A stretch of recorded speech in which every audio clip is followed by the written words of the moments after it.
এরপর দেখি বারখা পাগলা গারোতে ফোন করে, বলে আপনাদের ওখান থেকে কি 4জন পাগল নিখোঁজ, আমাকে কি বলতে পারেন?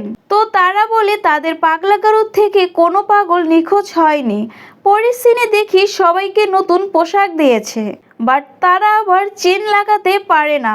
তখন বারখা শাহজাদার চেন লাগিয়ে দেয় আর তাদের বলে আমি যেভাবে লাগালাম ঠিক সেইভাবে লাগাও। এরপর দেখি সবাইকে দিয়ে বারখা কাজ করাচ্ছে।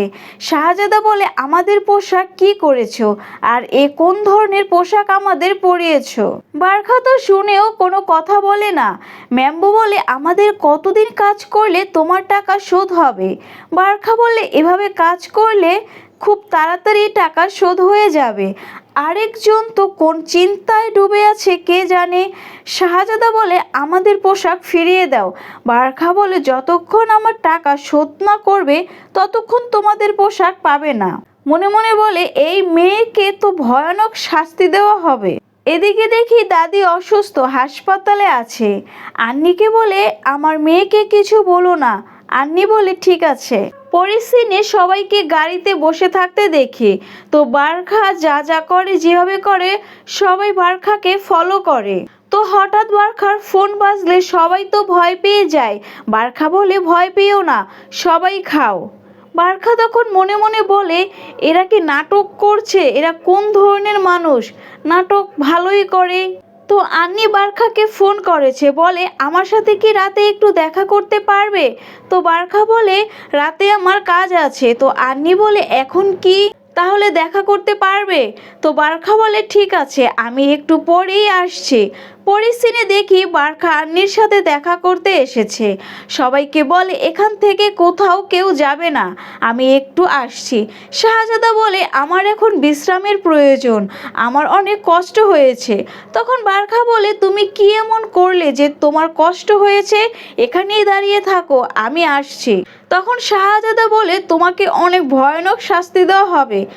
আন্নি বলে আমি কালকের বিষয়ে কথা বলতে চাইছি। বারখা বলে এতে তো কিছু বলার নেই, তুমি তো আর বাচ্চা নও, আমি আমেরিকা থেকে এসেছি, সেখানে এগুলো খুবই ফ্রি। আন্নি বলে আমি আর টিবু 2 বছর ধরে রিলেশনে আছি, বাট আমরা এতটাও কাছাকাছি আসিনি তুমি যা ভাবছো। তখন আমরা ফ্ল্যাশব্যাকে দেখি বারখা আন্নির ঘরে খাবার দিতে গিয়েছিল, তখন ওখানে টিবুকে দেখে। তো প্রেজেন্টে বারখা বলে আমি আর তোমাদের ডিস্টার্ব করতে যাব না। আন্নি বলে আসলে আমি তোমাকে তখন কিছু বলতে পারিনি, তার জন্য সরি। এরপর বলে দেখো বারখা, কেউ যখন তোমার কথা আমাকে বলবে আমি তখন কি বলবো? তোমার সাথে তো কোনো রক্তের সম্পর্ক আমাদের নেই।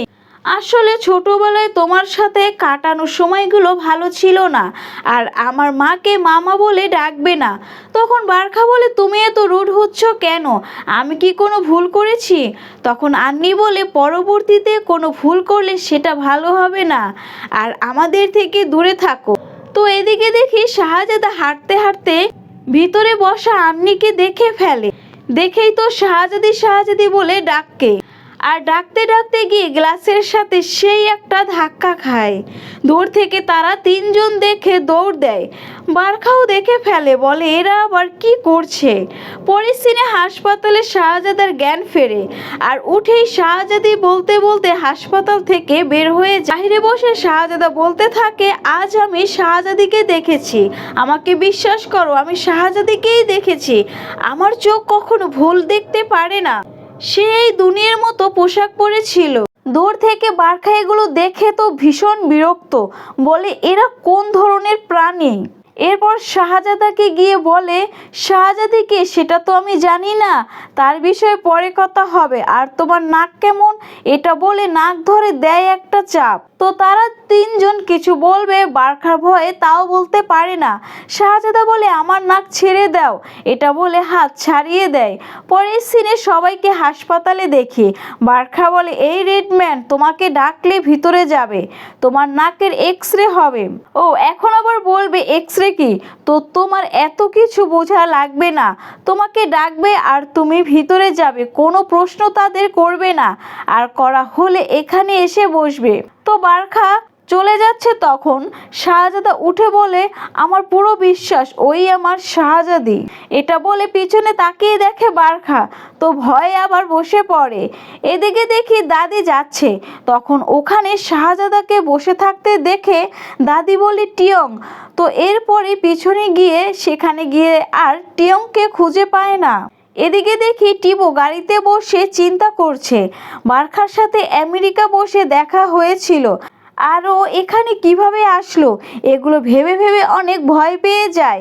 পরের সিনে দেখি দাদি বলে, টিয়ংই ছিল, কিন্তু আমাকে দেখেও কেন কথা বলল না। টিবোর বাবা বলে, আমার ছেলে এখন থেকে আপনার কাছেই থাকবে, আপনার খেয়াল রাখবে আর টিয়ংকে খুঁজে বের করবে। তখন আন্টি আন্নিকে বলে, টিয়ংয়ের জিনিস সব সরিয়ে টিবোর জিনিস সেট করো, কালই কিছু লোক ডেকে এনে কাজ করে ফেলো।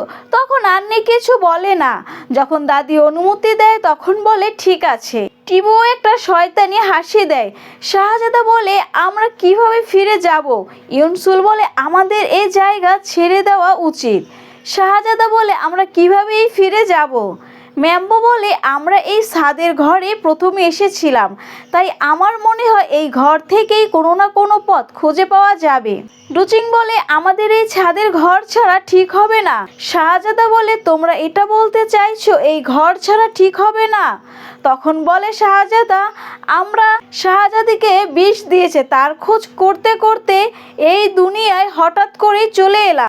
এই দুনিয়ায় এসে শাহজাদির সাথে দেখা আর আমাদের হঠাৎ করে এই দুনিয়ায় আসা, এর সাথে কোনো না কোনো সম্পর্ক তো অবশ্যই আছে।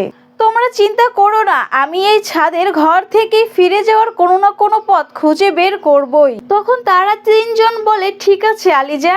বারখা এসে বলে, এখানে এত চিল্লাচিল্লি কিসের?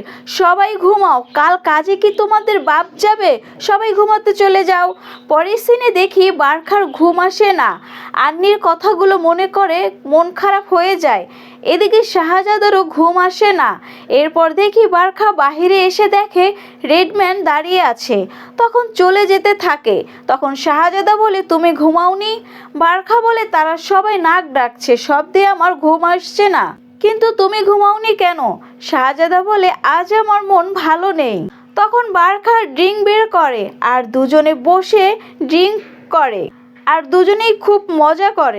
ড্রিঙ্ক করার পর বারখার গাল পিঙ্ক হয়ে যায়। শাহজাদা দুহাত দিয়ে গাল ধরে বলে, তোমার গাল এতটাই গরম আমার হাত গরম হয়ে গেছে। বারখা হাত ছাড়িয়ে বলে, তুমি কি করছো? তোমার বয়স তো দেখো, বলো তোমার বয়স কত? শাহজাদা বলে, আমি তোমার থেকে 300 বছর বড় তো হবই। বারখা বলে, সত্যি কথা বলো, আমি কাউকে বলবো না। তোমার বয়স কত? তোমরা কি আসলে এই দুনিয়ার নও? তখন শাহজাদা মাথা নাড়লে বারখা তো অবাক হয়ে যায়। বারখা বুঝতে পারে তারা আসলে এই দুনিয়ার নয়। সকালে দেখি বারখা বলে, ঘুম থেকে ওঠে আর ঘুমাতে যাবার আগে ব্রাশ করতে হয়, আমাকে ফলো করো। তো এরপর সবাই বারখাকে ফলো করে। তো ব্রাশ করার পর কুলকুচি করে সবাই পানি গিলে ফেল। বারখা বলে, এই পানি গিলা যাবে না, এটা ফেলে দিতে হয়। এরপর দেখায় বাথরুম করার পর এটাকে এভাবে ফ্লাশ করতে হবে। ম্যাম্বো তো ওই দিনের কথা মনে করে বমি চলে আসে। পরের সিনে দেখি বারখা গ্যাসের চুলায় আগুন ধরায়, এটা দেখে তো সবাই হাততালি দেয়। এরপর শিখায় কিভাবে রাস্তা পার হতে হয়। রেড কালার মানে রাস্তা পার হওয়া যাবে না, গ্রিন মানে এখন রাস্তা পার হতে হবে। তখন ম্যাম্বো সামনে যায় আর সবাই পিছু পিছু রাস্তা পার হয়। এরপর সবাই এক এক করে বাসে ওঠে। বাসে ওঠার পর সবাই বসে পড়ে। বারখা তাকিয়ে দেখে পায়ে কারোর জুতা নেই। ড্রাইভারকে তখন বাস থামাতে বলে। এদিকে দেখি রাস্তায় সিরিয়াল দিয়ে জুতা রাখা। পরের সিনে সবাইকে মার্কেটে দেখি। বারখা বলে, কোনো কিছু কেনার পর টাকা দিতে হয় আর প্রত্যেকটা জিনিসের আলাদা আলাদা দাম। এরপর তাদের টাকা দেখায়, কোনটা কত টাকার নোট। তারা তো নোটে ছবি দেখে হাঁটু গেড়ে সম্মান প্রদর্শন করে। বারখা তো লজ্জায় পড়ে যায়। পরের সিনে দেখি আন্নির মা বারখাকে ফোন করে বলে, তুমি কি তোমার ট্রাকে করে কিছু জিনিস আন্নির ম্যাডামের বাসায় দিয়ে আসতে পারবে? তো বারখা মানা করতে পারে না, তাই রাজি হয়। কথা বলার পরে পিছনে তাকিয়ে দেখে তারা চলন্ত সিঁড়িতে উঠে পড়েছে আর বলতে থাকে, কোথায় ফেসে গেলাম, বাঁচাও আমাদের, বাঁচাও। এরপর দেখি বারখা তাদের নিয়ে আন্নির ম্যাডামের বাড়ির সামনে এসেছে। শাহজাদাকে বলে তুমি এখানেই দাঁড়িয়ে থাকো, আমরা কিছু জিনিস নিয়ে আসছি। তো এরপর দেখি একজন স্টাফ এসে শাহজাদাকে কাজ করতে এসেছে ভেবে ভিতরে নিয়ে আসে। টিয়ংয়ের রুম দেখিয়ে বলে এই রুম পরিষ্কার করতে হবে। তো শাহজাদা ভিতরে গিয়ে টিয়ংয়ের ছবি দেখে অবাক, একদম হুবহু তার মতো চেহারা। আর তখনই দাদি ঘর থেকে বের হয়, শাহজাদাকে দেখে টিয়ং ভেবে জড়িয়ে ধরে। এদিকে বারখার সাথে আন্নির দেখা হয়, সাথে টিবুও ছিল। বারখা টিবুকে হাই বলে, এরপর টিবু ভিতরে চলে যায়। আন্নি বলে তুমি এখানে কেন এসেছো? টিবু ভিতরে আসা দাদি বলে এই দেখো টিবু, আমার টিয়ং ফিরে এসেছে। টিবু তো শাহজাদাকে দেখে অবাক।